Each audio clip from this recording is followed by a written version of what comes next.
محمد تشتاتي هبنا جنسي كجيبا جسم قالش بلا ترافيكا يو أما يما سا بيكما سدركا الدنيا بيا كينس نانو كينس مقالة كينس وانو يوان باي كاسون دندما لبونا مرات كبيني باي ميد أجرا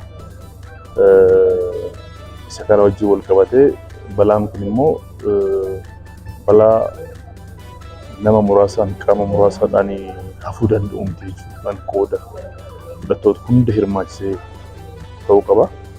Kanaaf inni jalqabaa dhimmoota balaa kanaaf sababa adda baasuu qulqulleessuuni erga adda baanii booda isa irratti hubannoo uumuudha jechuudha. Maal erga jedhamee adda bahee beektu hubannoo uumuudha. Hubannoo uumuu wajjin wal qabateet qindoomina qooda fudhattoota keessattuu hirmaatota mana marii nageenya tiraafikaa kan jennu daan hawaasaa adda addaa kan keessatti hirmaatu sektoota baay'ee kan hammate kana hojiin ta'uudhaan hubannoo kutaa hawaasaatiif uumuudha. Daandii irratti waltajjii garaagaraa uumuudhaan buufataalee konkolaataa keessatti fi waltajjiiwwan adda addaa torbee nageenya tiraafikaas jedhamee kan amma hojjetamu asirratti uumuudhaan hubannoo uumuudha. Hubannoo kana karaa barreeffamaatiin karaa waltajjiitiin ergaawwan adda addaa bocuudhaan uffata konkolaataa keessattis fayyadamaa jirra. Lammaffaa daandiiwwan ariitii hir'isuudhaaf to'annoo raadaariin jira. Kan biraa mallattoolee gufachiisoo yookaan bireekirii kan jedhame qaamota dhimma ilaalu wajjin hojjechuudha.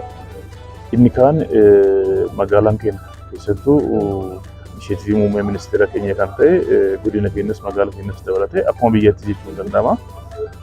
Daldala seeraan ala daandii gubbaa jiru daandiitti ijaaree namni karaatti dhiyaatee tasa konkolaataan sababa teeknikaatiin karaarraa osoo badeetii miidhaa geessuu kan danda'u kuni koriideerri hojjetamaa jira jechuudha. Daandii irratti hirmaannaan uummataa cimbal'aa hojjetamaa jira. Koriideerri hojjechuu qofa osoo hin taane koriideerri hojjetu suni dhimmoota balaa tiraafikaa hir'isuu danda'an. Namaa fi lafa deemaa adda baasuu hawaasaaf daandii adda baasanii hojjechuu keessatti hojiin bal'aa hojjetamaa jira.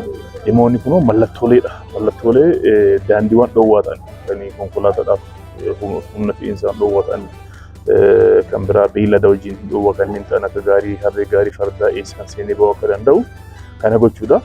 Isaan alatti ammoo humna to'annoo tiraafikaa poolisii tiraafikaa to'attoota eejinsii geejjibaa fi qooda fudhattoota keessattuu dargaggoota karaa adda addaa leenjisuudhaan tiraafikoota akka deeggara tiraafikaa jennee humna nageenyas dabalatee kan irratti akka hojjetu hojii bal'atu magaalaa kana keessatti hojjetamaa jira.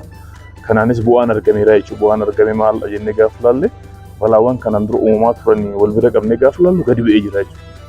Gadi bu'ee jennu garuu lubbuun nama tokkos lubbuun nama lamas gaafa balaan kun ammoo salphaadha jechuu hin danda'u. Miidhaan geessuurraa hammeenyummaa isaarraa maatii kophaa isaa kan hambisu nama hojjetuu danda'u nama socho'uu danda'u harka luka isaa dhabsiisee kan manatti galchu qaama isaa dhabsiisee kan manatti galchu waan ta'eef balaan ammoo salphaadha jechuu baannus sochii waliigala amma goone kanaan isa kan hir'isuun danda'amee jira. Isa kan cimsinee gaafa itti deemne hamma tokko xiqqeessuun kan danda'amu ta'uu isaati jechuudha.